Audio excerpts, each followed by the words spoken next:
नमस्कार मित्रांनो, साधी माणसे या मालिकेच्या आजच्या भागामध्ये आपण बघणार आहोत. इथे आता मीराने मिलिंद काकांना बोलावून डेकोरेशनचं काम सुरुवात केलेलं असतं. आता मात्र मीरा आणि मिलिंद काका मिळून आता हॉलमध्ये डेकोरेशन करत असतात. तेव्हा आता पंकज आणि निरूपाही तिथेच हॉलमध्ये बसलेले असतात. तेव्हा पंकज लगेच निरूपाला म्हणू लागतो, मम्मा, तू या फुलवालीला डेकोरेशनचं काम तर दिलंय, पण ती व्यवस्थित करेल ना? नाहीतर सगळ्यांसमोर आपलं नाक कापेल बरं का. तेव्हा निरूपा म्हणू लागते, बबड्या, तू काळजी करू नको. अरे, त्या फुलवालीला कसं हाताशी हँडल करायचं ना, हे मला चांगलंच माहिती. आणि ती माझ्या शब्दाबाहेर नाही आहे. मी जसं म्हणते की नाही तसंच ती समज करते. आणि तिला जर या घरात राहायचं असेल ना, तर तिला हे डेकोरेशन अगदी व्यवस्थित करावंच लागेल. आता पंकजही हसू लागतो. तेव्हा लगेच निरूपा म्हणू लागते, तुला बघायचंय का? आपण परीक्षा घेऊन बघूया. बघ कशी माझ्या शब्दावर नाचते ती. तेव्हा लगेच आता निरूपा आजूबाजूला बघू लागते आणि पंकजला म्हणते की ती म्हातारी कुठे? तेव्हा पंकज म्हणू लागतो, अगं तुझ्या रूममध्ये बाबांशी गप्पा मारते आजी. तेव्हा निरूपा म्हणू लागते, हो का? मग मारू दे, त्या दोघांनी तिकडेच गप्पा मारू दे. आता बघ. तेव्हा लगेच आता निरूपा मीराला आवाज देऊ लागते. त्याच वेळेस मीरा येते आणि म्हणू लागते, काय झालं सासूबाई? तेव्हा लगेच निरूपा म्हणू लागते, हे बघ, तू हे समजा डेकोरेशन करायली, पण त्याचं टिपण काही हिशोब वगैरे आहे की नाही, किती खर्च लागला काय? तेव्हा लगेच आता मीरा लगेच आपली वही आणते आणि म्हणू लागते, हे बघा सासूबाई, या सगळं काही लिहिलेलं आहे. 8,000 रुपये डेकोरेशनचं सामान आणण्यासाठी खर्च झालेत. तेव्हा आता निरूपाने मीराला 10,000 दिलेले असतात. त्याच वेळेस निरूपा म्हणू लागते, काय? 8,000च लागले आणि वरचे 2,000 काय तुझ्या माहेरी दिले की काय? तेव्हा निरूपा म्हणू लागते, नाही बाईसाहेब, खाली वाचा ना. अहो, फुलांची ऑर्डर दिलेली आहे, त्यासाठी 2,000 ॲडव्हान्स दिला. बघितलं ना, मी सगळं काही व्यवस्थित लिहिलेलं आहे. आता मात्र निरूपाची बोलती बंद होते. तेव्हा लगेच ती मीराला म्हणू लागते, ठीक आहे ठीक आहे, असंच समजा टिपण मला हवंय बरं का. तेव्हा मीरा म्हणू लागते, हो बाईसाहेब, काहीही काळजी करू नका. तुम्ही जसं म्हणाल ना तसंच सगळं काही ठीक होणार आहे. असे म्हणून मीरा आपल्या कामाला बाजूला निघून जाते. तेव्हा आता निरूपा लगेच पंकजला म्हणू लागते, हे समजा ना तुझ्यामुळे व्हायलंय, काय गरज होती हे सगळं म्हणायची? तेव्हा पंकज म्हणू लागतो, ए मम्मा, तू त्या फुलवालीचा राग माझ्यावरती काढू नको उगच. तेव्हा निरूपा म्हणू लागते, मग तू नुसता बसलाय अरे बबड्या, काहीतरी काम कर ना. तेव्हा पंकज म्हणू लागतो, चाललो मी, तू उगच माझ्यावरती राग काढते त्या फुलवालीचा. तर आता इथे संध्याकाळ झालेली असते. तेव्हा आता मीरा आणि मिलिंद काकांचं संपूर्ण डेकोरेशन तयार झालेलं असतं. तेव्हा लगेच मिलिंद काका म्हणू लागतात, चल मीरा, मी निघतो. तेव्हा मीरा म्हणू लागते, काका, तुम्हाला आज खूपच उशीर झाला ना, पण तुम्ही उद्या सकाळी लवकर येऊ शकाल ना? तेव्हा मिलिंद काका म्हणू लागतात, अगं मीरा, हो, मी नक्की येईल, तू काळजी करू नको. त्याच वेळेस मीरा आता मिलिंद काकासमोर हात जोडते आणि म्हणू लागते, काका, पुन्हा एकदा तुमचे खूप खूप आभार हा. तुम्ही माझ्या मदतीला धावून आलात. खरंच तुमचे उपकार कसे फेडावे ना हेच मला कळत नाहीये. तेव्हा मिलिंद काका म्हणू लागतात, मीरा, आता पुन्हा पुन्हा हात जोडून तेच म्हणणार आहे का? चल, निघतो मी आणि उद्या सकाळी मला लवकर यायचंय. असे म्हणून मिलिंद काका निघालेले असतात. त्याच वेळेस सत्या येतो. आता मात्र धूमकेतू सगळी आवरावर करत असते. आजूबाजूला जो पसारा पडलेला असतो तो उचलत असते. तेव्हा सत्या म्हणू लागतो, धूमकेतू, तू अजून काम करायली? अगं, सगळं काम तू एकटीनेच करायचं, असं काही ठेका घेतलाय का? तेव्हा आता लगेच मीरा म्हणू लागते, नाही हो, आता आवरलंयच, चला आपण ना काहीतरी जेवण करून घेऊया. तेव्हा सत्या म्हणू लागतो, नाही नाही, मी ना तुला काहीतरी मदत करू लागतो, मला नाही जेवायचं. तेव्हा आता मीरा म्हणू लागते, अहो, तुम्ही पण थकून आला असाल की नाही, तुम्ही जेवण करून घ्या आणि आराम करा, मी आवरते. तेव्हा सत्या म्हणू लागतो, नाही, मला जेवायचंच नाहीये, मी आलोच. आता मात्र मीराला वाटतं की सत्या दारू पिण्यासाठी बाहेर निघाला की काय. तेव्हा लगेच आता मीरा रागानेच म्हणू लागते, आलोच म्हणजे कुठेही जायचं नाही आणि जेवण का करायचं नाही? तेव्हा सत्या आता लगेच मीराकडे एकटक बघू लागतो आणि म्हणू लागतो, धूमकेतू, अगं काय झालं? हे बघ, आता मी रात्रीचे दोस्तांचे फोन पण उचलत नाही आहे आणि दारू वगैरे सगळं काही मी बंद केलंय. जेवण करायचं नाही याचा अर्थ लागतं तो होत नाही. अगं मला भूक नाही आहे म्हणून जेवायचं नाही आहे. तेव्हा मीरा म्हणू लागते, असं आहे होय, मला वाटलं. तेव्हा सत्या म्हणू लागतो, धूमकेतू मी आता सगळं बंद केलं या, थांब, मला काय म्हणायचं होतं, मी आलोच, रूममध्ये जाऊन आलो, असं म्हणायचं होतं. असे म्हणून सत्या आतमध्ये जातो आणि गरम पाण्याची पिशवी घेऊन येतो. आता मात्र लगेच सत्या मीराला म्हणू लागतो, धूमकेतू बैस, इथे बैस बरं या टेबलवरती. आता मीरा तिथे त्या छोट्या टेबलवरती बसते. तेव्हा लगेच सत्या ती पिशवी खाली ठेवतो आणि म्हणू लागतो, धूमकेतू यावर पाय दे, बघ गरम पाण्याच्या या पिशवीमुळे तुला एकदम भारी वाटेल. आता मीरा त्या पिशवीवरती पाय ठेवते. आता तिलाही खूप बरं वाटतं. तर सत्याची ही पाठ दुखत असते. तो आता आपले हात इकडे तिकडे वाकडे तिकडे करत असतो. तेव्हा मीरा म्हणू लागते, अहो 2-4 दिवसापासून बघते तुमची पण पाठ दुखायली ना, बघू मी तुम्हाला शेकून देते. तेव्हा सत्य म्हणू लागतो, अगं धूमकेतू ड्रायव्हर आहे मी एका गाडीचा, त्यामुळे आता थोडीफार पाठ दुखणारच, माझं नको तू ध्यानात घेऊ, तुझं तुझं शेकून घे बरं. तेव्हा मीरा म्हणू लागते, नाही मी कुणाचं बी ऐकणार नाही या, तुम्हाला सांगितलं ना, इथे बसा बरं माझ्यासमोर. चला. आता मीरा लगेच आपल्या हाताने त्या गरम पाण्याच्या पिशवीने सत्याची पाठ शेकावू लागते. तेव्हा लगेच सत्या म्हणू लागतो, अरे देवा, मी तर ही पिशवी धूमकेतूचे पाय शेकवण्यासाठी आणली होती आणि इथे तर समजा उलटच व्हायलंय. नाही नाही धूमकेतू, माझ्या गुडघ्यावरती इथे पाय ठेव बरं, मी मस्त शेकावून देतो. तेव्हा मीरा म्हणू लागते, तुम्ही पण कुणाचं ऐकणार होय. तेव्हा लगेच आता सत्या म्हणू लागतो, मग विषय आहे का, आपण सत्यादादा आहेत. तेव्हा लगेच मीरा आता सत्याच्या गुडघ्यावरती पाय ठेवते. सत्या आता त्या पाण्याच्या पिशवीने मीराचे पाय शेकवत असतो. त्याच वेळेस निरूपा येते आणि हॉलमधनं डोकावून बघू लागते.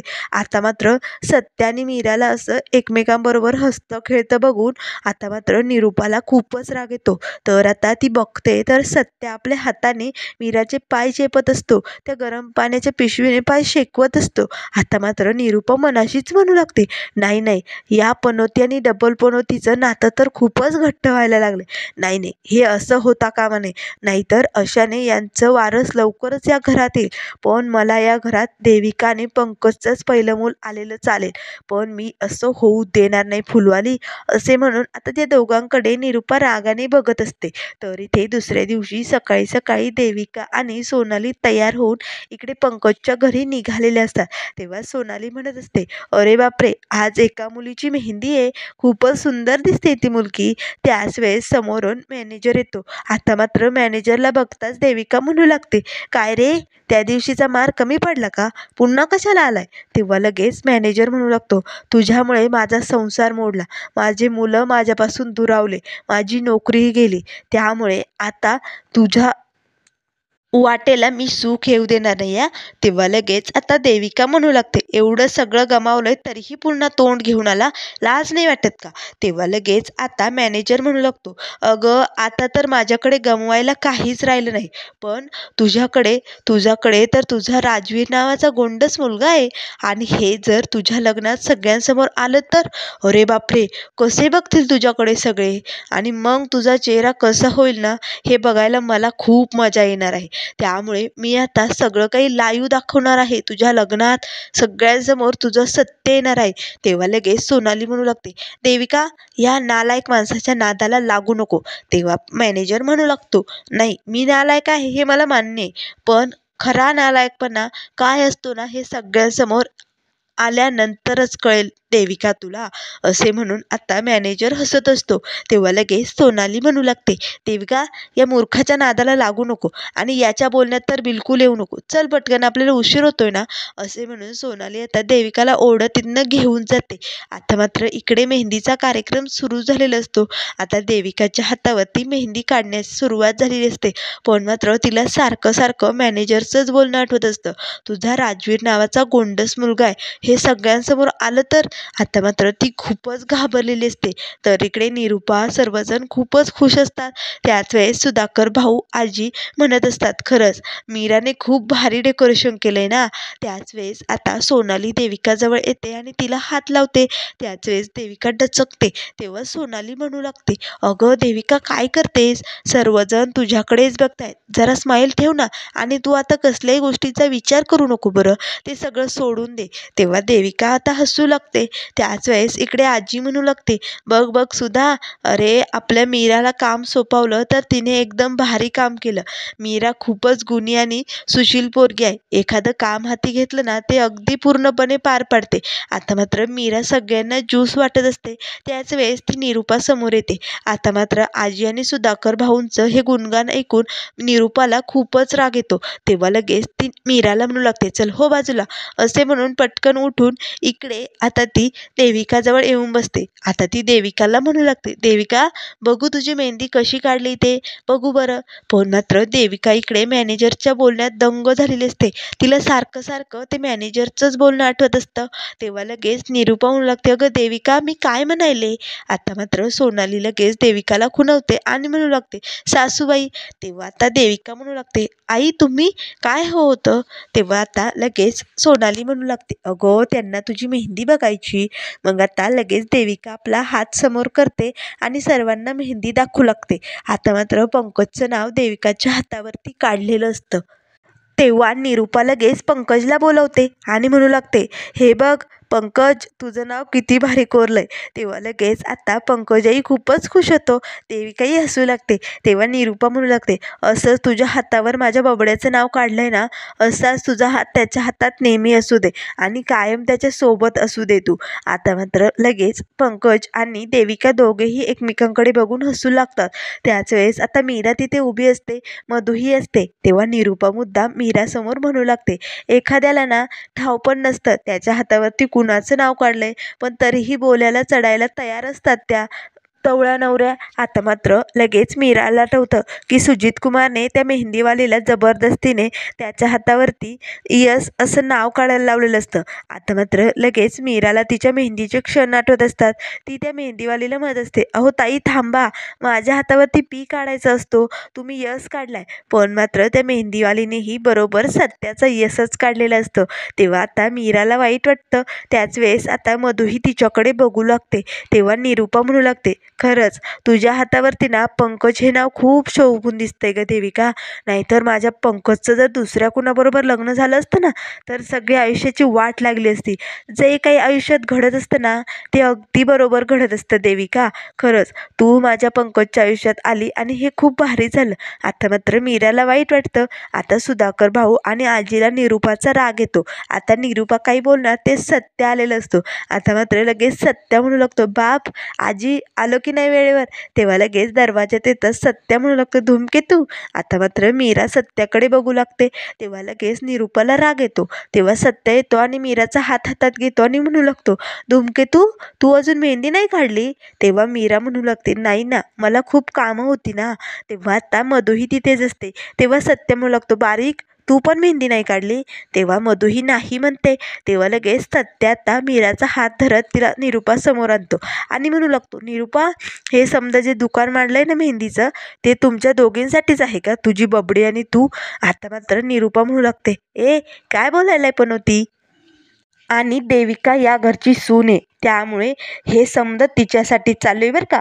तेव्हा लगेच सत्य म्हणू लागतो, असं आहे का, मग या तुझ्या बबडीच्या आधी ही मीरा धूमकेतू या घरात मापटं ओलांडून आली, त्यामुळे या घरची सून ती आधी, त्यामुळे तिच्या हातावरती ही मेहंदी लागलीच पाहिजे हो की नाही निरूपा. आता मात्र सुधाकर भाऊ आजी सत्याकडे बघू लागतात. तेव्हा लगेच आता सत्य म्हणू लागतो, धूमकेतू हे कामं वगैरे सगळे राहू दे, आज तू मेहंदी काढायची म्हणजे काढायची. अगं तू काही काम करण्यासाठीच या घरात आली का, निरूपा करेल की काम. तेव्हा लगेच आता निरूपा म्हणू लागते, नाही नाही, मी मेहंदीवाली लावली आणि मेहंदीवाली कुणाच्या हातावरती मेहंदी काढणार आणि नाही काढणार हे मी ठरवणार आहे बरं का. तेव्हा सत्य म्हणू लागतो, असं आहे का, मग ठीक आहे, तुझी मेहंदी राहू दे तुझ्याच जवळ, आणि तू काम नसेल करणार तर मग तुझ्या या बबडे आणि बबडीचं लग्न कॅन्सल करून टाकूया, हो की नाही. धूमकेतू हे बघ, आता तू जर काम करणार नसशील तर निरूपा काय हे लग्न कॅन्सल करणार आहे का, थांब मी तिलाच विचारतो. तेव्हा निरूपा म्हणू लागते, काय बोलतोय पण होती. आता मात्र सत्या आजी सर्वजण हसू लागतात. तेव्हा लगेच सत्या म्हणू लागतो, आता निरूपा तूच सांग, धूमकेतूने मेहंदी लावली हाताला, मग तिला काम करता येणार नाही, मग ही कामं करणार कोण, आणि मग तर या दोघांचं लग्न कॅन्सल करावं लागेल. तेव्हा निरूपा म्हणू लागते, नाही नाही, लग्न कॅन्सल वगैरे काही होणार नाही. आता मात्र पंकजला तर खूपच राग येतो. तेव्हा सत्या म्हणू लागतो, बघितलं धूमकेतू, लग्न काही कॅन्सल होणार नाहीये, त्यामुळे तू मेहंदी काढून घे. चल मी तुझ्या हातावरती मेहंदी काढतो. तेव्हा लगेच निरुपा म्हणू लागते, पण होती गप्प बैस, घरच्या बायकांनाच माहीत असतं सगळं सामान कुठे ठेवलंय, त्यामुळे करू दे तिला काम. तेव्हा सत्या हसू लागतो आणि म्हणू लागतो, अरे बापरे, म्हणजे निरुपा तू धूमकेतूला या घरची सून मानते तर. चला, म्हणजे धूमकेतू या घरचा भाग आहे तर. तेव्हा निरुपा म्हणू लागते, असं कुठे म्हटले मी, तिला काम करू दे एवढंच म्हणणं आहे माझं.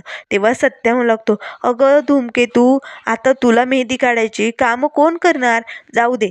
निरुपा, तू या बबड्या आणि बबडीचं लग्न कॅन्सल करून टाक बरं. तेव्हा आता निरुपा म्हणू लागते, नाही नाही, असं काही होणार नाही.